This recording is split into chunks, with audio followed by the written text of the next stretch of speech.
Spielberg also has a line where he says, I feel that at the Academy Awards, there's no above the line and there's no below the line. Exactly. All of us are on the same line, bringing the best of us to tell the best stories we possibly can. And that means for me, we should all have a seat at the supper table together live at 5.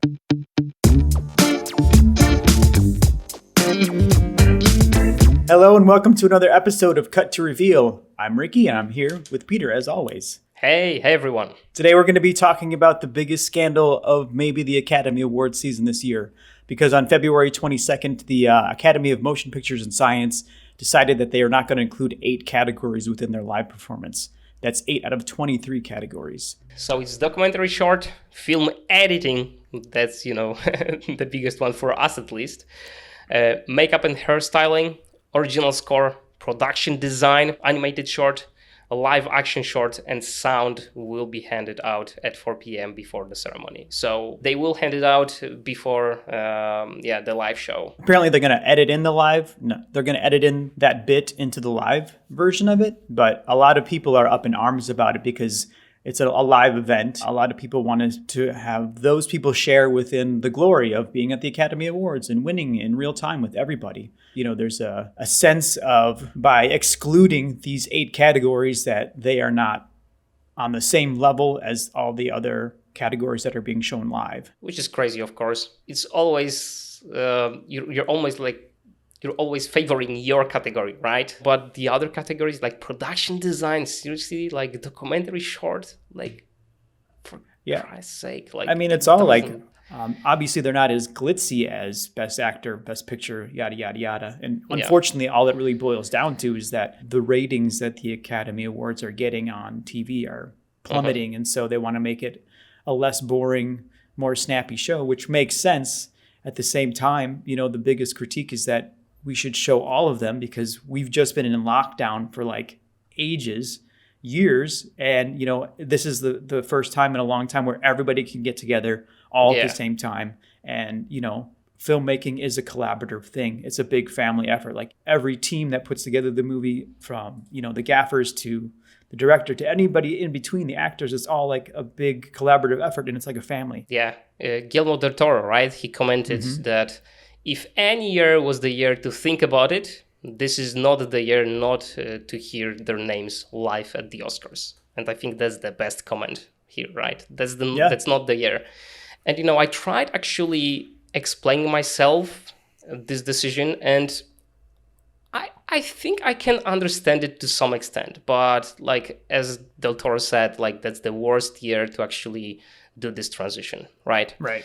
And the reasoning behind it, can go along the lines of, what are actually Oscars, right? Oscars, are a mass audience show that let people, introduces a lot of films that wouldn't be introduced to ordinary people, right? Mm-hmm. So from that point of view, you're still caring about that audience, and you should always care about the audience, right? Not just about a portion of your audience, but the whole one, right? While I am in the portion of the audience which cares about each one of those awards, I understand that the majority will not, right? And if the purpose is to make the films, to promote the films that did great this year, right? And that are special in some way, even if some people will disagree with the choices, right? Mm-hmm. I think that to some degree it does make sense to, limit the duration if it's going to help with the wider appeal, so to speak. I definitely can agree with that. And I can understand the perspective that they're coming from, an interest perspective of a ratings perspective, I guess. But what it all boils down to is nobody's watching the Academy Awards anymore because it's a boring show. At the same time, excluding all of these people, all of these categories is the same as if you had end credits, and you're just like, well, we're only going to put the ones that we like up there. And then those are the people that people are going to know about. And that sucks. I think that everybody should be able to have the stage. Yeah. And at the same time, there are certain categories that I don't care about. And if that happens, I'm going to get up and get a drink, or I'm going to go to the bathroom, or I'm going to play on my phone. Exactly. But Yeah. what's important is that everybody gets the stage, everybody gets the time, because there are other people who aren't us or who aren't me that are going to be like, I want to know about the makeup. I want to know about the production. I want to know about, whatever. And that's kind of what it boils down to, is that inclusivity, because there's the fear that people already don't understand what it means to make movies. And so by limiting the amount of categories that people are seeing, then it's just going to make that understanding even more limited. Totally. I think Spielberg also made an interesting comment here. Perhaps the art form of filmmaking, right, is the most collaborative medium in the world, right? Mm-hmm. So why do you exclude people who, help with that process, right? Because like each one of those stages, like a gaffer even, is contributing to the final result. If you wouldn't have a good gaffer on the set, you wouldn't get the shot you need, right? You want the director imagined it in his head. So yeah. Spielberg also has a line where he says, I feel that at the Academy Awards, there's no above the line and there's no below the line. Exactly. All of us are on the same line, bringing the best of us to tell the best stories we possibly can. And that means for me, we should all have a seat at the supper table together live at 5. That sums it up. That's the great. Yeah. That's a great comment. For those who don't understand the above the line and the below the line, when you get a call sheet, there's above the line talent and there's below the line talent. Usually above the line talent is actors and directors and blah, blah, blah. And then below the line, you're going to find more of the, we'll just say working class, which is more on the set. Yeah, I don't know about replaceable, but definitely people who even, you said the gaffers and those type of people, which...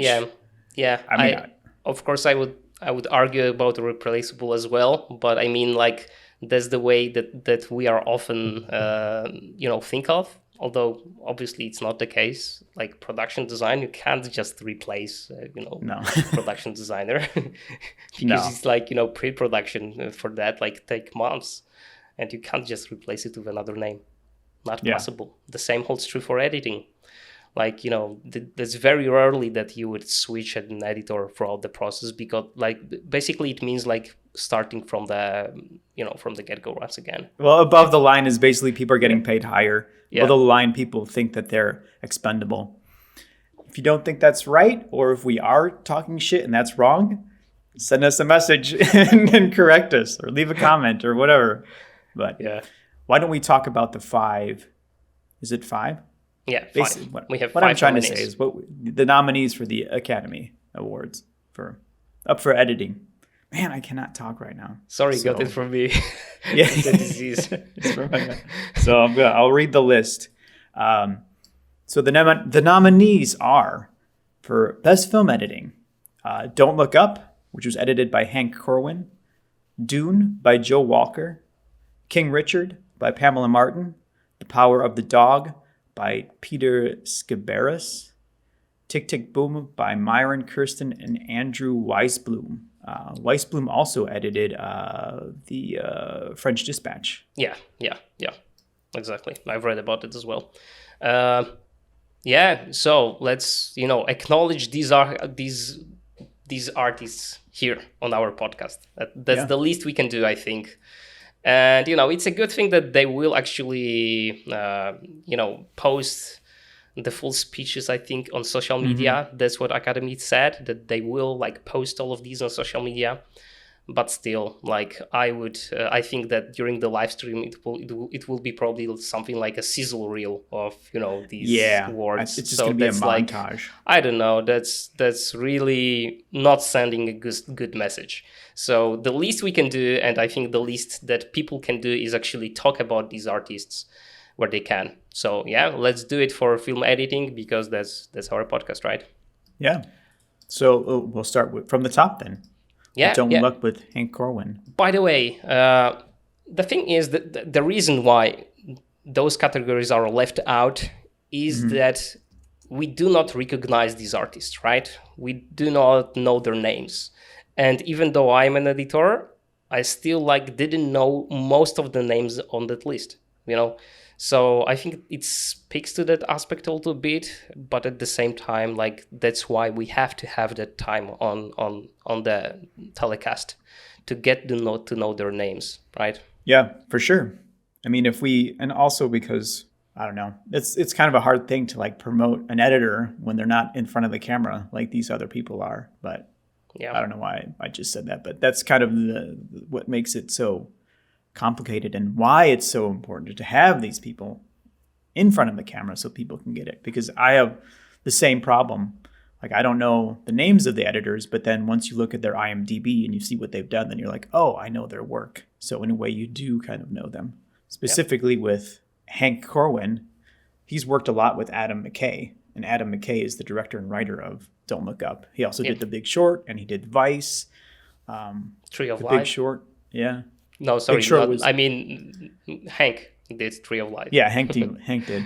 Okay, what did you think about Don't Look Up from the editing point of view, Ricky? I really liked that movie. To be honest, when I watched it, I was not paying attention to the editing. But any good editor or any good editing is always invisible. And if anything, I can't remember a scene or anything within that film that was like stuck out to me being like, well, this is kind of weird. No. I really enjoyed that movie. And I think that the pace of it was very good. I mean, Hank Corwin is known for I'm going to read it from his IMDb bio, but so he's known for his sharp, fast pace and innovative way that he uses his techniques. So Don't Look Up and even The Big Short, there's a very creative way that he edits that is very noticeable in the way that he tells the story. Also, I know that there was a lot of improvisation actually from the actors in this film, because Adam McKay is known as a king of improv, right? Also, the actor, what's his name? Come on, Jonah Hill. Hill is also a big improvisation actor, is big on improvisation, right? But I also heard that Leo actually contributed a line that hasn't been scripted that the movie ends with, and a few other things. So I've heard that especially the first White House scene is very much improvised and very much different from what has been scripted actually. So I think that speaks a lot about his editing skills as well, because you're in the narrative in a scripted narrative, but at the same time he had to edit it like an unscripted piece. So that's, I think, interesting, and the way he keeps the attention of the viewer is something that obviously has the root in the screenplay and is then emphasized by the choices of the director, but ultimately it ends on editor, right? And this relationship between director, editor, and what they come up with, right? And I think they have found a beautiful balance. I think the film is funny in so many places. I had a few very loud laughs when I watched it, and I think it proves the point that he did a really, really great job on that feature. I can only wish to do something even remotely close to that level one day. Yeah, him and Adam McKay are a good team. And the stuff that they do is very good with comedic timing, but also can be very emotional. Like if you've seen Don't Look Up, the very end, one of the end scenes is pretty intense. Kudos to Hank Corwin for Don't Look Up. Kudos. Yeah, so next we have Dune and Joe Walker, right? Joe Walker is known for Arrival, Sicario as well. So those are big movies that he's known for as well. 12 Years a Slave, also an Academy nominee and winner for some categories, I think, right? Yeah, Best Picture, I think. Yeah, actually, I think you're right. Yeah, Best Picture, right. Anyway, I've heard the conversation with Dennis, the director, how to pronounce his name? Villanueva? Yeah, something like that. So, sorry, Dennis. And I know that they have struggled with the introduction a lot because I'm someone who's new to that Dune world, and to introduce such a complicated world to someone who has never read the book or watched the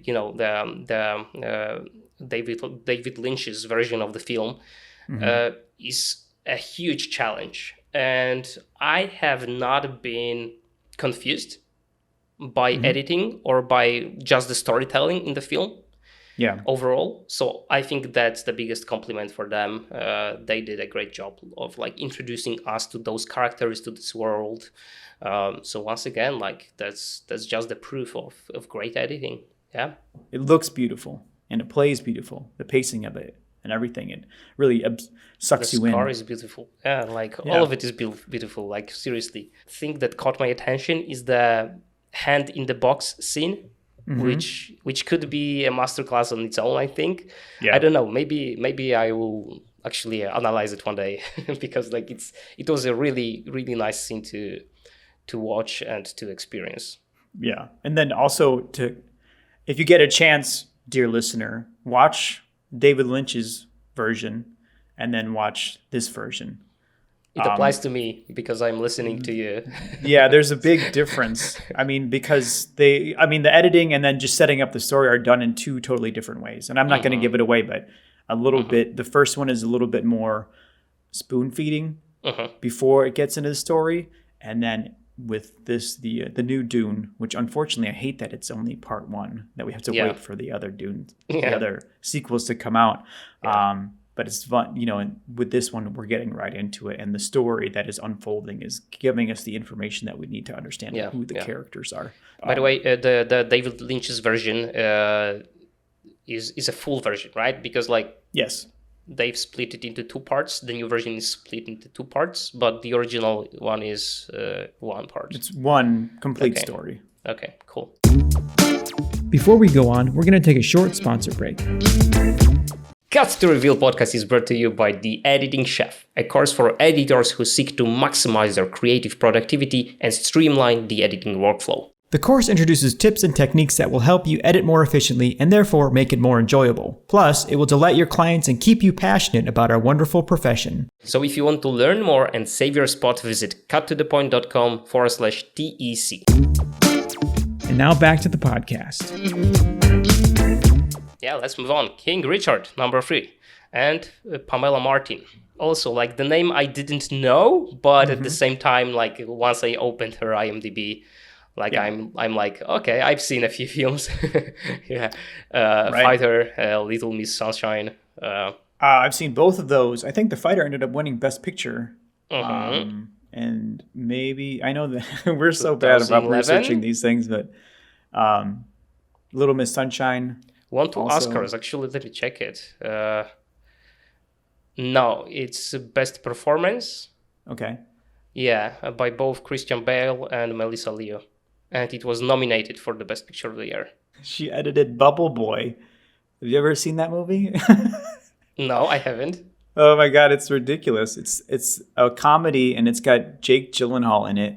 I don't know if it's one of his newer movies or it was in 2001. It's a completely insane, ridiculous movie. If you saw Bubble Boy and then be like, oh yeah, she's nominated for King Richard or for, she did these other movies, they would not equate because it's just it's a comedy about a bubble boy, a kid who has been, I don't even know if we want to get into it, but basically it's a journey. It's a quest movie where Bubble Boy, who's played by Jake Gyllenhaal, is stuck in a bubble because he's basically, if he gets germs on him, he'll die, or that's what he thinks.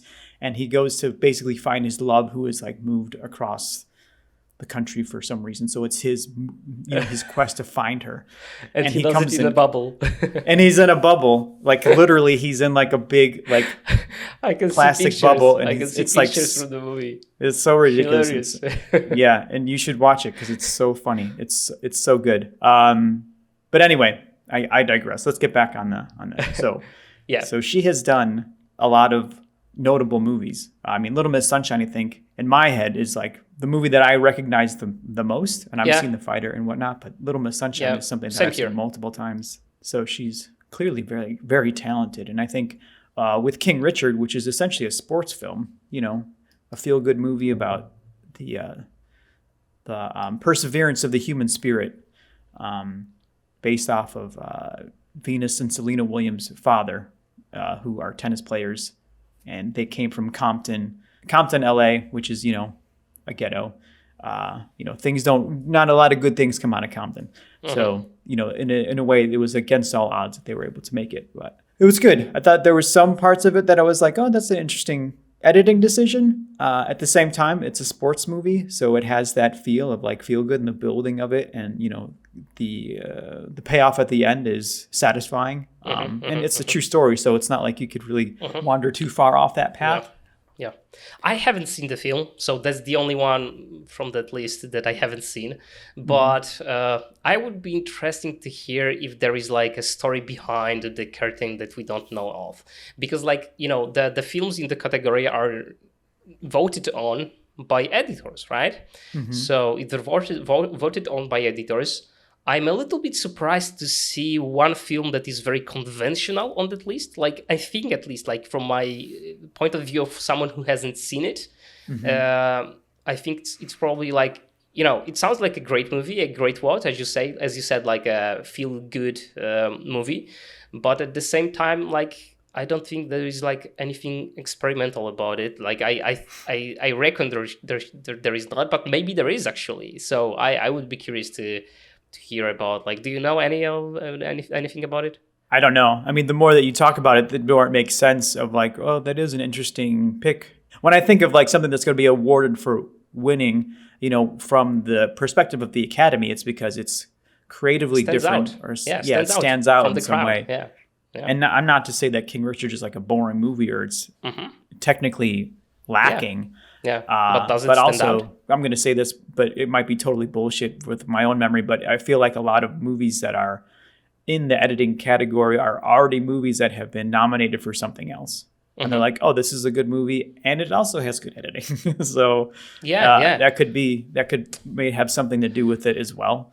Although I don't know, my suspicion is that there is something we don't know about. Because as I said, like, these are voted on by editors, and I think that there is a story behind the door.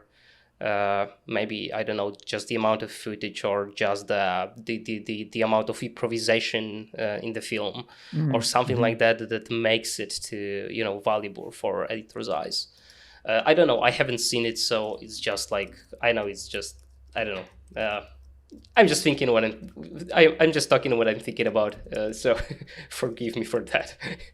No. I feel like that's an interesting question to answer. Or what's the reasoning why people, or why the editors at the Academy think that any movie should be nominated as, or what is the thing that appeals to them? Like, because like you said, some stuff is, well, they had bad footage or there was technical difficulties and they were able to pull it out at the end. And that's why it's such a triumph that, this shout be awarded.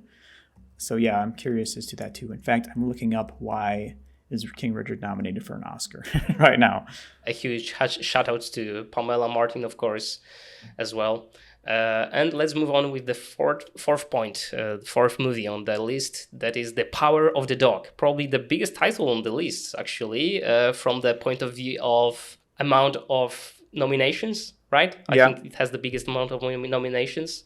So that's probably, gonna rule the Oscars this year. Although we have seen films with many nominations receiving 1 or 2 statues, so we'll see about it. But The Power of the Dog, edited by Peter, and that's a difficult second name for me, but Sciberras, I think, right? I know he's from Australia, and I think this is the movie that you and I will actually disagree about a little bit. This is true. So do you want to start with your thoughts, or should I start with mine? I'll start with mine. I am not afraid. Go ahead. So in my perspective, I think that Power of the Dog is very beautiful. It looks good. It was edited in a way that I think is flawless. It's very simple editing. I don't think that there's anything that stands out about it that makes it like mind-blowing. But in regards to the story, which I wasn't confused about, but I think it was a little bit too vague, where like so much so that I wasn't invested in any of the characters, really.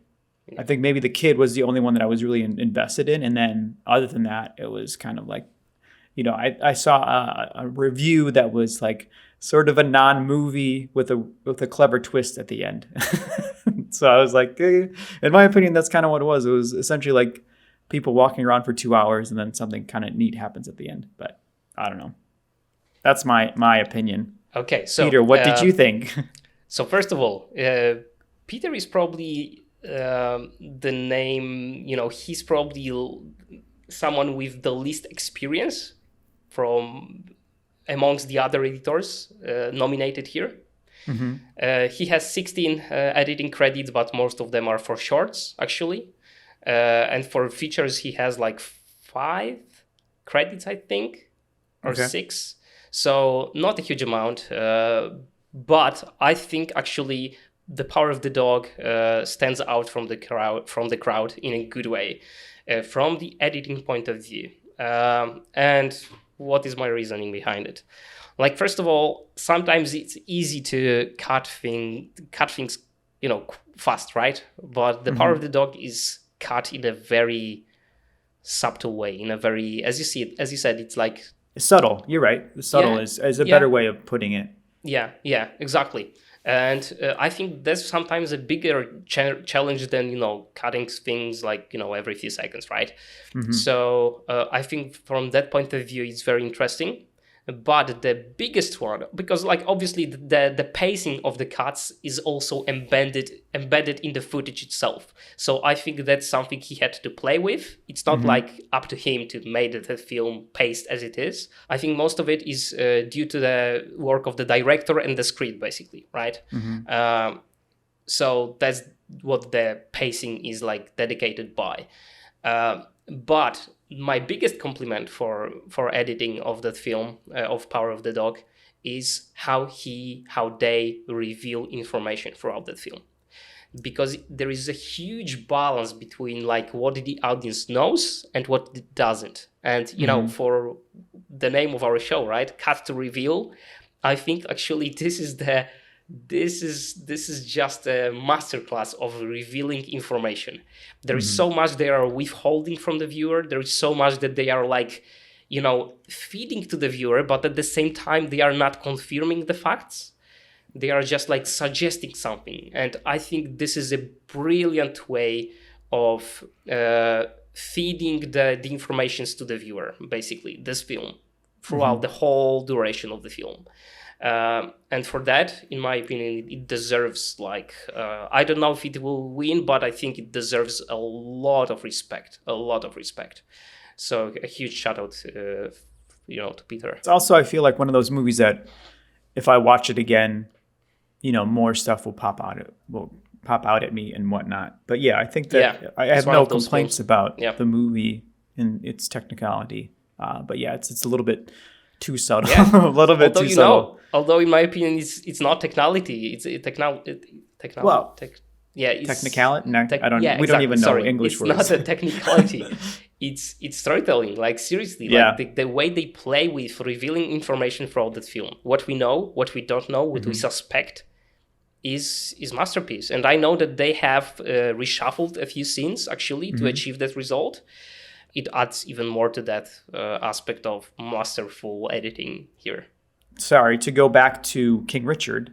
Yeah, go ahead. I just looked it up. And there were a lot of, because it's a sports film and because they were shooting tennis, and you can't really choreograph tennis, a lot of creativity and a lot of pre-planning that Martin was a part of to make sure that the editing was properly succinct and everything. That's kind of what has elevated King Richard into being upon the pantheon of other editors. Okay, nominated so editors, to make the editing flawless here, they actually had to go the extra step.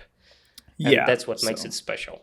Yeah, so pre-visualizing and then also shooting footage to, not to match cut, but to make it so that it makes sense when they're editing, because you can't shoot. I mean, it's not a dance, so you can't choreograph it in such a way. And even if it is choreographed, there are still going to be things that may not line up in the edit. So that's what it sounds like the biggest thing was, the biggest challenge for Martin when she was editing this film. also like Ford versus Ferrari, right? This is also kind of a sport movie, and it won for editing. So For which one? Sorry. Ford versus Ferrari. Oh, yeah. Yeah. I think they That was a had great like movie. similar challenges there, with the racing sequences. So yeah, we'll see. Maybe King Richard is just, The Dark Horse? I yeah, don't know. exactly. So, yeah, Pamela isn't, she's no stranger to the sports film either, because she edited The Fighter, which is boxing, which That's true. she probably had the same challenge to deal with even though they were choreographing the fighting, though it's still kind of loosey-goosey in regards to like the flow and how these people are fighting and what shots that they can get, especially within continuity and whatnot. All right, and then for the end, Tick Tick Boom, which is added, Boom. was edited by Myron, Kerstein, and Andrew Weisblum. I hope that's how I spell or how I say Myron's last name. Kerstein. I'll be bold here, and I will say that in my opinion, Tick Tick Boom will win film editing this year. The reason is just how they were able to clearly say the story that is very complicated, in my opinion. And also in a musical kind of way, right? So you intercut musical with non-musical stuff, and you cut between the shows and the original footage. I mean, like the archival footage, and the way they led the viewer by hand through that story. In my opinion, masterful. Yeah. Of course, it's hard to judge editing if you don't know, what decisions had to be made throughout and what has been scripted and what has been adjusted throughout the process and so on. But yeah, just my feeling from watching the film is that this is something that probably from the 5 films we just mentioned, I think that's the one that required the most story shaping by editors from the rest. I'm curious as to how much of what we saw on the screen was actually in the script, because it's very creative in regards to like bumping in and out of flashbacks, and then even how Myron and Andrew interwove scenes from one character to the next that was just like seamless. It felt, this is a musical for those who don't know, and it's about Jonathan Larson, who is best known for writing the production Rent, which was a big Broadway production, ran for like 12 years. There was a movie. To go back to it, I think that even though this is a musical, it doesn't feel like a musical in the sense of the other musicals that I've seen. It's very creative and the flow of it is not annoying. I think that some musicals can kind of get into where they're like, it's not like, I agree, I'm talking and now I'm singing and then I'm talking and then I'm singing. It's not like broken up in that way. I think that they do a great job of interweaving the songs with the story. Yeah, I agree that I think that it's probably going to win Best Editor for this year. We'll see. But we shall. My fingers are crossed for them, seriously, because from the 5 amazing films in that category, that one stands out the most, in my opinion. Not the film, but just like knowing how, what goes into decision making in the editing room. I think that they probably deserve the biggest credit for the work. Yeah, again, that's just a guess because I haven't researched every editing decision that all of these editors made, and all of them made enormous amounts of very important decisions. But just, from the outside look, from the outside perspective, I think that's the one that needs to be, recognized for its editing the most. And I think that people, if it came down to one of these movies that people had seen the most of, I think it would be between Don't Look Up and Tick Tick Boom. I mean, to be honest, Tick Tick Boom, The Power of the Dog, and Don't Look Up are all on Netflix. Yeah, all of them are on Netflix. So those will be the ones that people are really going to recognize more so. I mean, obviously Dune and King Richard will be like more theatrical type stuff, so they'll know them also. But in regards to access, those 3 will be kind of like the contenders where people will like kind of perk up and know what's going on. Also, shout out to Andrew Garfield for his performance, because he did an amazing job. Like, Yeah. that's the, performance you remember.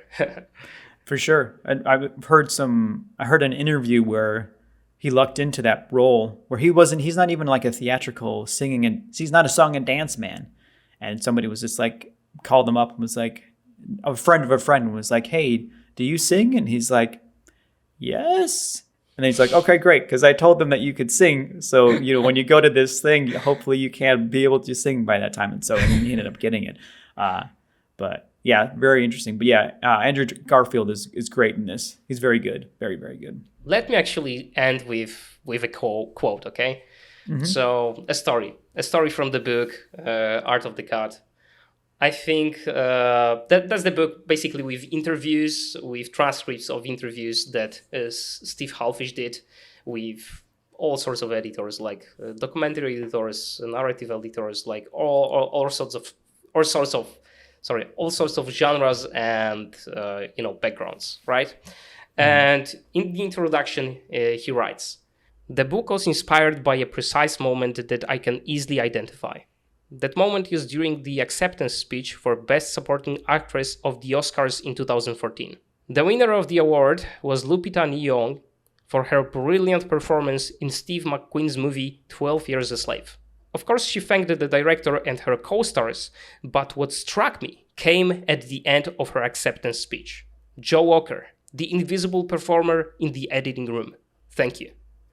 And moments like these at Oscars, I hope that we see them this year. I hope that we will see acknowledgement for those artists, not only editors, but production designers, all of these categories that has been missed from the telecast. I hope that we will see acknowledgements like that during these acceptance speeches. Yeah. For sure. Yeah. So that's it for us today, everybody. So I hope you enjoyed this episode. And as always, shoot and edit like there is no tomorrow.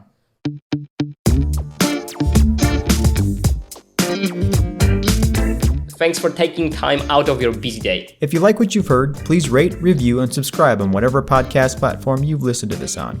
Your reviews help more people discover this show. You can also follow us on Instagram. Just search for @CutToReveal and tell your friends. And if you have any questions or comments, send them to podcast@cuttothepoint.com. And who knows, maybe we'll use them in the future episodes. And as we say around here, until the next time, shoot and edit like there is no tomorrow.